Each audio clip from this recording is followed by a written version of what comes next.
আসসালামু আলাইকুম, কেমন আছেন সবাই? আশা করি সবাই ভালো আছেন।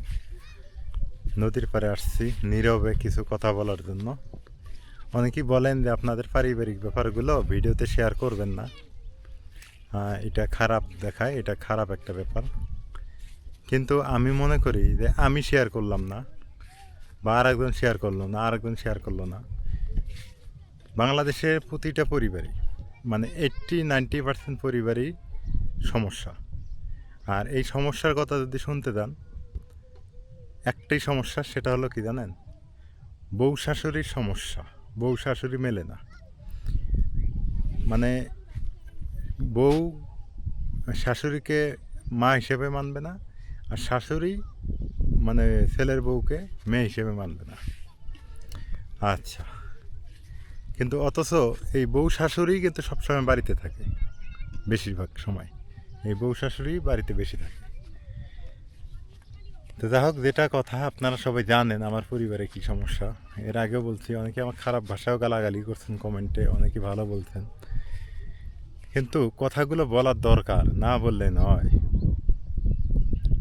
এখন অনেকে বলবেন ভাই দোষ আপনার, আপনি কাজ করেন না, এটা সেটা। আমি কাজ না করলে টাকা আসে থেকে, বাজার করি থেকে, অবশ্যই আমি কাজ করি।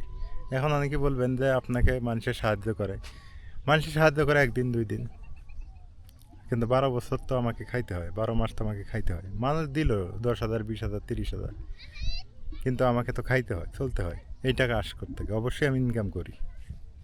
এই যে আপনাদের সাথে সামনে যে ভিডিও বানাই, এখান থেকেও আমার ইনকাম আসে, কম আসে ঠিক আছে, কিন্তু এখান থেকেও ইনকাম আসে। আচ্ছা, অনেকে আবার এই কাজটা করতে পারবেন না, আপনি চাইলেই যে ভিডিও বানাবেন আপনারও ইনকাম হবে তা না। এটা একটা যোগ্যতার ব্যাপার আছে, এখান থেকে শেখার ব্যাপার আছে। এখানে কাজ জানতে হবে, শিখতে হবে, বুঝতে হবে, তারপরে টাকা আসবে। এটা তো আর মুখ দেখে আসে না। আমরা যে ইউটিউবিং করি, ইউটিউব থেকে যে টাকা আসে, এটা তো মুখ দেখে আসে না, এটাতে ইনকাম করতে হয়, ঠিক আছে? মানে এটাকে কায়দা কৌশল এগুলো জানতে হবে।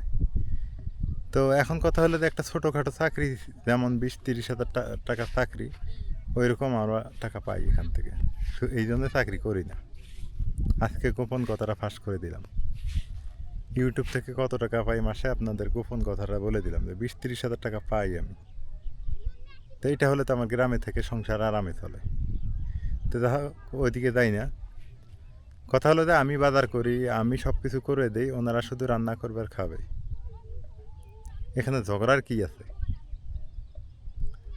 এখন অনেকে বলবেন আপনার বউটা ভালো না, আপনার মাটা ভালো। আবার কেউ বলবে আপনার মা ভালো না, আপনার বউটা ভালো। কিন্তু সত্যিকার অর্থে কি জানেন? বিয়ে করছি আমি 3-4 বছর হয়, বা 5 বছরই হইল। এখন এই 5 বছর নয় বউ খারাপ, কিন্তু 5 বছর আগের ওগুলো ভিডিও যদি করে রাখতে পারতাম, তাহলে আপনারা দেখতে পারতেন, বুঝতে পারতেন। আমার মা এমন এক টাইপের মানুষ, ওনার সাথে যদি আপনি একটা ভালো কথা বলেন, কথা বলে আপনি টিকতে পারবেন না। একটা ভালো কথা বলবেন, উনি ওটাকে মাইন্ড করে নেবে, নিয়ে আপনার সাথে ঝগড়া শুরু করে দেবে। 1 নম্বর পয়েন্ট গেল। দ্বিতীয়ত, ঝগড়া যখনকার ঝগড়া তখন শেষ হয়ে গেছে, ঝামেলা শেষ, তাই না? কিন্তু এই ঝগড়া করবে কি, সারা রাত গালাগালি করবে, মুখের ভাষা বিশ্রী, মুখের ভাষা মানে খারাপ করবে এবং গালাগালি করবে। এখন সারা রাত যদি উনি গালাগালি করে, ওখানে যদি আমি বলি যে মা এটা করা কি ভালো হইতেছে, এটা করা কি ঠিক, এখন তোমার বয়স হয়েছে, তুমি নামাজ কালাম পড়বা, তুমি ভালো কিছু করবা, তোমার খাওয়া দাওয়া, ঘুমাবা, নাতি হয়েছে, নাতি নিয়ে ঘুরবা, তখন আমার আর বাড়ি থাকা লাগবে না, আমি আর বাড়িতে থাকতে পারবো না। এত মুখের ভাষা আমাকেও শুরু করে দেবে। তখন আমি খারাপ, আমি বউর কথা শুনি, আমি বউর গোলাম। তারপরে মানে আরও এগুলা যেটা বলা যাবে না সেগুলোও বলা, বউ পাগল, মানে অশ্লীল ভাষা পর্যন্ত ইউজ করে আর কি, যেটা আমি আসলে ভাষায় প্রকাশ করতে পারতেছি না। তাহলে এখন অনেকেই বলবেন যে উনি পাগল, উনি টাল, ওনার চিকিৎসা করার দরকার।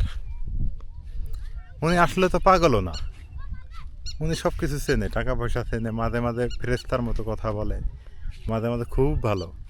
আমি বলতেছি না যে মাঝে মাঝে সবসময় খারাপ, তা না। মাঝে মাঝে এত ভালো কথা বলবে, এত ফেরেস্তার মতো কথা বলবে, মনে হয় যে আমার চাইতে জ্ঞান ওনার বেশি, বা আমার বলতে না, একজন প্রধানমন্ত্রীর চাইতে জ্ঞান ওনার বেশি। আচ্ছা, এইটা গেল। এটা একটা ব্যাপার, ঠিক আছে, এইটা নাই গেল। আর একটা কথা বলি, আমি মেনে নিছি, আমি ছেলে হই, আমি মানি ওনার মুখের ভাষা, উনি আমাকে মারুক কাটুক যাই করুক, আমি মানলাম। ছেলের বউ কি মানবে?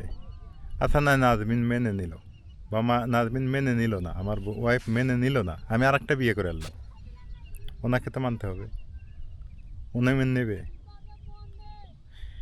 আমার মনে হয় পৃথিবীতে এমন কোনো বউ হয় নাই, ছেলের বউ হয় নাই, বা এমন কোনো মেয়ে হয় নাই যে আমার মাকে মেনে নিতে পারে। এইরকম বিশ্রী ভাষা, আমি ছেলে হিসাবে এটা বলতে পারি। এবং আমার মায়ের যে বোনগুলো আছে তাদের কাছেও কোনো দিন একদিন শুনেন, এর আগে একবার তো জানেন পুলিশ নিয়ে আসছিল, আমার বড় খালা সাক্ষী দিতে আমার পক্ষে হয়ে, এলাকাবাসী আমার পক্ষ হয়ে সাক্ষী দিতে, এবং কেউ বিচার করে না। আমার মায়ের যে বিচার কেউ করবে, কেউ করে না। আমার মাকে দেখলে সবাই পালায়, এলাকাবাসী পালায়, কয়ে যে আসতেছে মুখের ভাষা খারাপ করবে এখন। তাহলে একটা মহিলা মানুষ যদি এত বিশ্রী ভাষা ইউজ করে, কীভাবে কি করি আমি বুঝে উঠতে পারতেছি না। আমি না আজকে বিয়ে করছি, আমার সংসার হয়েছে, আমি আর নাজমিন মেনে নিলাম, আমার ছেলে বড় হইতেছে, বা ছেলে ওর বন্ধু বান্ধব হবে, ও কি মেনে নেবে? বা ওর মান সম্মান নাই। বা আজকে আমি মনে করেন যে সমাজের বড় বড় মানুষের সাথে উঠবোস করি, চলাফেরা করি, এখন চেয়ারম্যান মেম্বার, যেমন যে মাদ্রাসা টিন দিল, চেয়ারম্যান বলতেছে যে কেশিয়ার, সাধারণ সম্পাদক, সভাপতি আপনারা আইসে টাকা নিয়ে যান। তাহলে চেয়ারম্যানদের সাথেও আমার বসা উঠবোস করা লাগতেছে, মেম্বারের সাথে উঠবোস করা লাগে, বা মানিগুণী সমাজ ব্যক্তিত্ব তাদের সাথে উঠবোস করা লাগে। তাহলে সে যদি এইরকম মুখের ভাষা ইউজ করে, আমাদের মান সম্মানটা কই থাকে? একটা কথা আছে, ছেলে মেয়ে বড় হলে তাদেরও একটা স্বাধীনতা আছে, তাদেরকে সুযোগ দিতে হয়, তখন যেখানে সেখানে কথা বলা যাবে না, ছেলে মেয়েরও মান সম্মান থাকে। কিন্তু আমি তো দেখছি আমার কোনো মান সম্মানই নেই।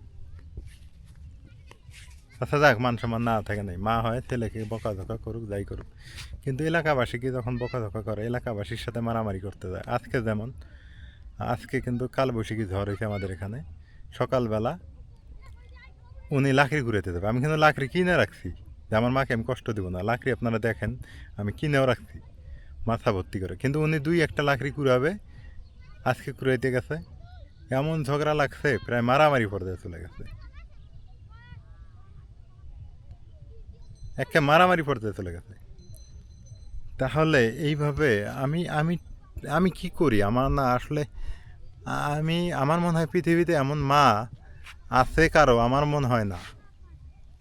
তবে ঢাকা থেকে এক আপু আমাকে ফোন দিয়ে বলছিল, ভাই আমারও মা আপনার মায়ের মতো, কখন রাগ হবে, কখন ঠান্ডা হবে, কখন কি করবে, কোনো কি নাই, ঠিক ঠিকানা নেই। তা আল্লাহর কাছে বলে, আল্লাহ হয় আল্লাহ তুমি নিয়ে যাও, না আল্লাহ তুমি হেদায়েত দাও, পূর্ণ হেদায়েত দাও। আমি নামাজ পড়ে এই দোয়াটা করি, কিন্তু আল্লাহ তো একটাও শুনতেছে না। আর আমি টিকতে পারতেছি না, বুঝছেন, সমাজে কোথাও মুখ দেখাইতে পারতেছি না। এখানে যেখানে যাই মানুষ আমার মুখের দিকে শুধু তাকায় থাকে, অবাক দৃষ্টিতে তাকায় থাকে। মানুষ তো বলতে পারে না যে তোর মা এরকম এরকম, আর কি বলি না। তার যদি খাওয়ার অভাব থাকতো, পড়ার অভাব থাকতো, তার যদি ঋণ থাকতো মাথার উপর, সেগুলো তো শেষ করে দিছি আমি, ঋণগুলো পরিশোধ করে দিছি। তার থাকার অভাব সমস্যা নাই, খাওয়ার সমস্যা নাই, লবণ খাই, ডাল খাই, মাছ খাই, আপনারা তো দেখেন আমরা কি খাই। তার কাপড় থাকতে কাপড় এনে দেই, বা অনেকেই আবার বিদেশ থেকেও সহযোগিতা করেন। তাহলে আমার তো মানে এমন পর্যায়ে চলে গেছি, বুঝছেন, আমার ভাত খাইলেও ভাল লাগে না, ঘুমাইলেও ভাল লাগে না, বন্ধু বান্ধবের সাথে ঘুরতেও ভাল লাগে না, আমার মনটাই মরে গেছে। মানে পরিবারে যদি সুখ না থাকে, মনটা ভালো থাকে বলেন তো? এখন ওই যে একটা কথা বলি, কথায় কথা আসে, কান টানলে মাথা আসে, কথা বলেন। নতুন করে জায়গাটা কিনছি, কিছু ঋণ আছে, মানে জায়গার বন্ধক রাখছি, ওইটার জন্য আমি যে বাড়িটা সরাই নিয়ে যাবো ওইখানে, যে মা এই বাড়িতে থাক, আমি এই বাড়িটা মাকে ছেড়ে দিয়ে যাবো, দিয়ে ওই বাড়িতে যা উঠবো, সেটা পারতেছি না।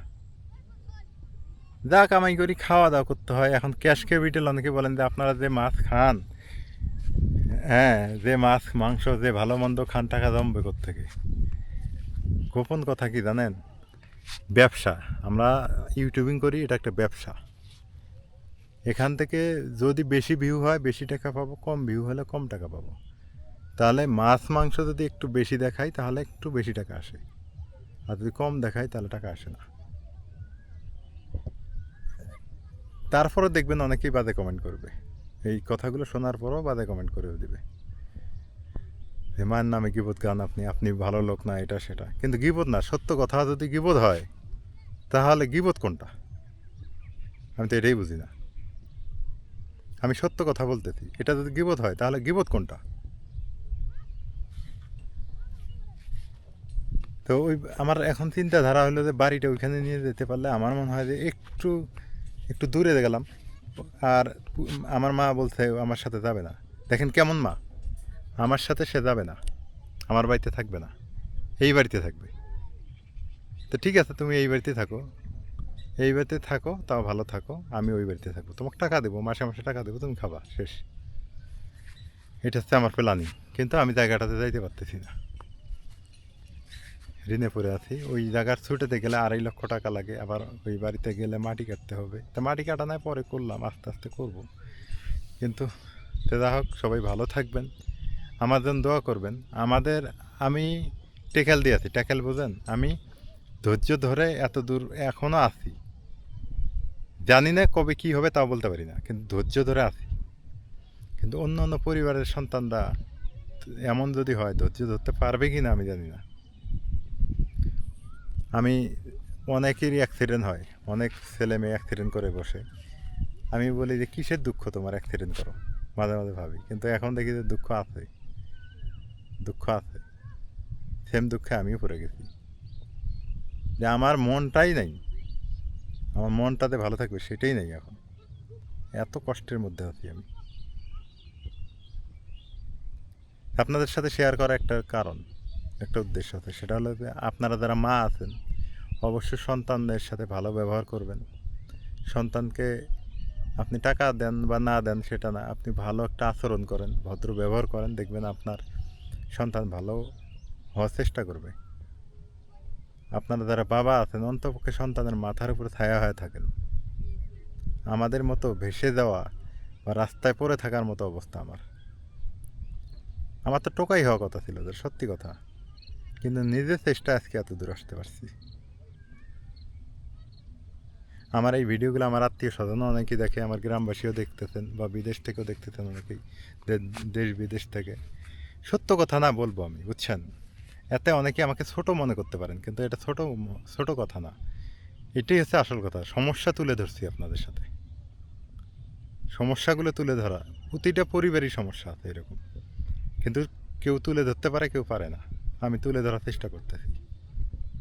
বাংলাদেশে 80% পরিবারে এরকম সমস্যায় ভুগতেছেন। শাশুড়িকে জিজ্ঞেস করবেন বউ খারাপ, আবার মাকে জিজ্ঞেস করবেন ছেলে খারাপ, বউর কথা শুনে।